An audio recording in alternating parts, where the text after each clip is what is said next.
પારડી શહેર અને તાલુકા પ્રમુખ પદ માટે ભાજપ દ્વારા સેન્સ લેવાની પ્રક્રિયા હાથ ધરાઈ। વલસાડ જિલ્લામાં 1356 બૂથોના પ્રમુખોની રચના કરી સેન્સ લઈ પ્રદેશમાં મોકલવામાં આવશે। સેન્સ લીધા બાદ પ્રમુખ પદના દાવા માટે પારડી પંથકમાં લોબિંગ ચાલી રહ્યા હોવાની ચર્ચાએ જોર પકડ્યો। 25 ડિસેમ્બર સુધી વલસાડ જિલ્લાના 12 મંડળો સહિત ગુજરાતના દરેક મંડળોના પ્રમુખની જાહેરાત થવાની સંભાવના હોવાનું જણાવતા વલસાડ જિલ્લા ભાજપ પ્રમુખ હેમંતભાઈ કંસારા ગુજરાત પ્રદેશ ભાજપે શહેર અને તાલુકા પ્રમુખ પદ માટે નિયમો સાથે જાહેરાત કરી હતી। ત્યારે પારડી શહેરમાંથી 9 અને તાલુકામાંથી 7 ઉમેદવારોએ પ્રમુખ પદ માટે ફોર્મ ભર્યું હતું। ત્યારે આજ રોજ બુધવારના ભાજપ દ્વારા સેન્સ લેવાની પ્રક્રિયા હાથ ધરવામાં આવી હતી। પારડી ધીરુભાઈ હોલ ખાતે આજ રોજ પારડી શહેર અને તાલુકાના પ્રમુખ પદ માટે સેન્સ લેવાની પ્રક્રિયા પ્રદેશ ભાજપથી નક્કી કરેલ જિલ્લા ચૂંટણી અધિકારી તરીકે સુરતના રાજેશ દેસાઈ અને તેમના સહાયક તરીકે સુરત મહાનગરપાલિકાના મેયર દક્ષેશ માવાણી તેમજ વલસાડ જિલ્લામાંથી જીતેશ પટેલ અને ગણેશ બિરાણીની અધ્યક્ષતામાં સેન્સ પ્રક્રિયા હાથ ધરવામાં આવી હતી। વલસાડ જિલ્લા ભાજપ પ્રમુખ હેમંતભાઈ કંસારાએ જણાવ્યું હતું કે ભારતીય જનતા પાર્ટીના બંધારણ મુજબ દર 6 વર્ષે બૂથના પ્રમુખની રચના થાય છે, જે બાદ મંડળના પ્રમુખ, જિલ્લા પ્રમુખ, પ્રદેશ પ્રમુખ અને છેલ્લે રાષ્ટ્રીય પ્રમુખની રચના થાય છે। પાર્ટીના બંધારણ પ્રમાણે બૂથના પ્રમુખોના સેન્સ લેવામાં આવી રહ્યા છે। વલસાડ જિલ્લામાં 1356 બૂથોના પ્રમુખોની રચના થઈ છે। દરેક મંડળ વાઇઝ બેઠકો કરી સેન્સ લેવામાં આવી રહ્યા છે। આ સેન્સ પ્રક્રિયા 16 ડિસેમ્બરથી શરૂઆત કરી ધરમપુર, વલસાડ, કપરાડા, વાપી, પારડી, ઉમરગામમાં સેન્સ લેવામાં આવી રહ્યા છે। 1356 બૂથના પ્રમુખોના સેન્સ લઈ પ્રદેશમાં નામો મોકલવામાં આવશે અને આવનારી 25 ડિસેમ્બર અટલ બિહારી વાજપેયીનો જન્મદિવસ અને સુશાસન દિવસ સુધી વલસાડ જિલ્લાના 12 મંડળો સહિત ગુજરાતના દરેક મંડળોના પ્રમુખોની જાહેરાત થાય એવી સંભાવના હોવાનું જણાવ્યું હતું। ત્યારે હવે સેન્સ લીધા બાદ પ્રમુખ પદના દાવા માટે પારડી પંથકમાં લોબિંગ ચાલી રહ્યા હોવાની ચર્ચાએ જોર પકડ્યું છે।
રોહિતભાઈ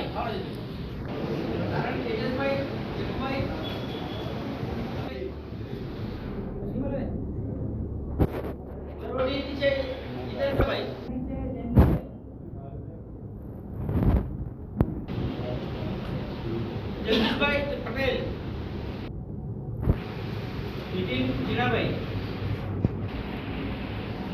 મયુર આર પટેલ,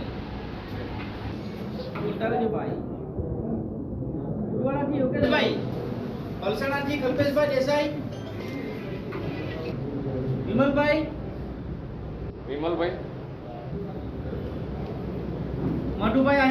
મનુભાઈ બી પટેલ। ભારતીય જનતા પાર્ટીના બંધારણ મુજબ દર 6 વર્ષે બૂથના પ્રમુખોની રચના થાય છે। બૂથના પ્રમુખો પછી મંડળના પ્રમુખોની રચના થાય છે। મંડળના પ્રમુખો પછી જિલ્લાના પ્રમુખની રચના થાય છે।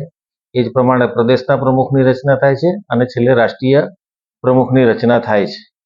પાર્ટીના બંધારણ પ્રમાણે બૂથના પ્રમુખોની વલસાડ જિલ્લાના 1356 બૂથ છે।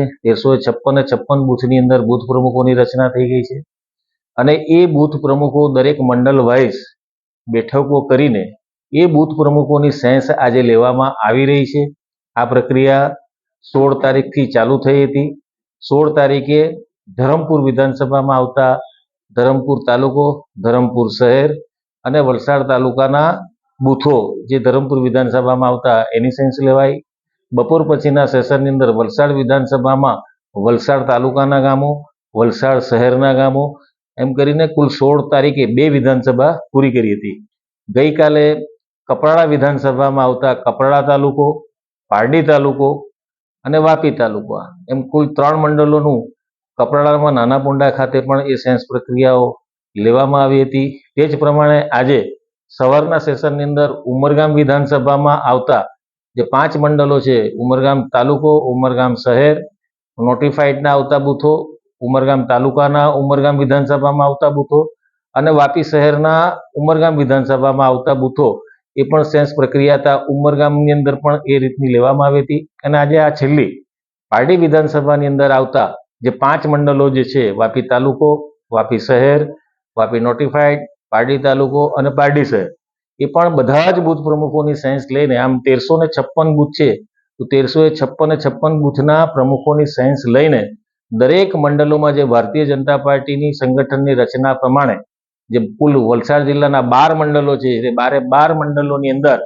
પ્રમુખોની રચના જે થવાની છે, બેઠક પૂર્ણ થયા પછી વિધાનસભાની સંકલન બેઠકો મળે છે અને વિધાનસભા સંકલનની જે અપેક્ષિતની શ્રેણી હોય છે, તેની અંદર પણ જે બૂથ પ્રમુખોએ જે સેન્સો આપી હોય છે તે પ્રમાણેની ત્યાં પુખ્ત ચર્ચા થાય છે અને એ પ્રમાણેના નામો, બધા જ નામો પ્રદેશને મોકલવામાં આવશે. અને આવનારી 25 તારીખ સુધીમાં, 25 તારીખ એટલે વાજપેયીજીનો જન્મદિવસ છે, સુશાસન દિવસ છે, એટલે કે 25 તારીખ સુધીની અંદર પ્રદેશ તરફથી આખા ગુજરાતના દરેક મંડળોના પ્રમુખોની જાહેરાત થાય એવી સંભાવનાઓ છે. આમ ભારતીય જનતા પાર્ટી એક કેડર બેઝ પાર્ટી છે, શિસ્તબદ્ધ પાર્ટી છે. ભારતીય જનતા પાર્ટીનો પોતાના બંધારણની અંદર માનવાવાળી પાર્ટી છે. એટલે બંધારણ મુજબ આ જે સંગઠનની પ્રક્રિયા ચાલી રહી છે, એને ખૂબ જ સારો આવકાર સમગ્ર જિલ્લાની અંદર મળી રહ્યો છે. સમગ્ર પ્રક્રિયા પ્રદેશ તરફથી નિશ્ચિત થયેલા 2 નામો છે. પ્રથમ નામ છે જિલ્લા ચૂંટણી અધિકારી તરીકે રાજેશભાઈ દેસાઈ, જેઓ સુરતના છે. એમના બીજા સહાયક તરીકે સુરત મહાનગરપાલિકાના મેયર દક્ષેશભાઈ માવાણી છે, એ એમના સહાયક છે. એ પ્રદેશ તરફથી 2 નામો આવ્યા છે અને 2 નામો જિલ્લામાંથી પસંદ કરવામાં આવેલા છે. તો એ જિલ્લામાંથી જે પસંદ કરવામાં આવેલા છે એ નામો છે જીતેશભાઈ પટેલ અને ગણેશભાઈ બિરારી. આમ કુલ આ 4 નામો પૈકી આ જે સેન્સ આવેલી છે, એ 4 વ્યક્તિ ગાંધીનગર જઈને એમનો અહેવાલ આજે છે જિલ્લાનો એ ચિતાર આપશે ને ત્યાર પછી આગળની પ્રક્રિયાઓ હાથ ધરવામાં આવશે. આપણી સંકલ્પ ન્યૂઝ ચેનલને સબસ્ક્રાઇબ અને લાઇક કરો, બેલ આઇકન દબાવો, જેથી આવનાર ન્યૂઝ અપડેટ્સની નોટિફિકેશન આપના મોબાઈલ પર સૌથી પહેલા પહોંચે. Like, subscribe and share the video.